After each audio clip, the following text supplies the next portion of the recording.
माळेगाव भूमीमध्ये शंकरपट म्हणजे शेतकऱ्यांचा आवडता हा स्पर्धा। या स्पर्धेचे उद्घाटक आमचे युवा नेते पाटील चिखलीकर साहेब, नायब तहसीलदार मोकळे साहेब, अमीर साहेब, वेलवाड साहेब, निरपत्रेवर साहेब, हे सर्व इथं व्यासपीठ। मित्रो, न्यायालयानं बंदी आणून 11 वर्षे झालं आपण पाहतो की हा शंकरपट बंद होता, पण 2022 ला न्यायालयानं परत जी.आर. काढला की या पशूंना कोणती दुखापत न होता हा शंकरपट घेण्यात यावा।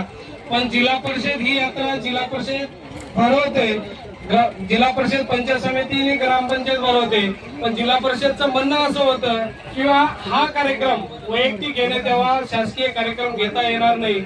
म्हणून आम्हाला 2 वर्षे अशी अडचण आली। आदरणीय या नगरीचे आमदार प्रताप पाटील चिखलीकर साहेबांच्या माध्यमातून आम्ही 2 वर्षे वर्गणी गोळा करून ग्रामपंचायतच्या माध्यमातून हा 2 वर्ष झाला आम्ही शंकरपट चालू ठेवला।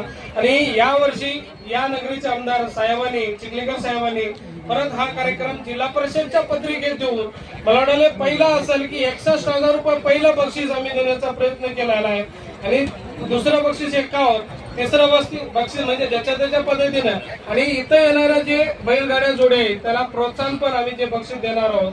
म्हणजे दरवर्षीप्रमाणे यावर्षी आम्ही शंकरपट चालू केला 2 वर्षे, पण साहेबांना आम्हाला आश्वासन दिलेलं आहे की पुढल्या वर्षी म्हणजे यात्रेमध्ये हल्ल्याच्या टकरी पण होत होत्या, गाढव, घोडे, उंट यांच्या स्पर्धा, रनिंग स्पर्धा होत होत्या, पण यावर्षी आम्हाला त्या घेता आल्या नाही। पण पुढल्या वर्षी तुम्हाला शब्द देतो की या सर्व स्पर्धा माळेगाव मध्ये इथं घेण्यात येतील आणि ज्या शेतकऱ्यांचा सन्मान केला जाईल एवढं आश्वासन देतो आणि थांबतो। जय हिंद, जय महाराष्ट्र।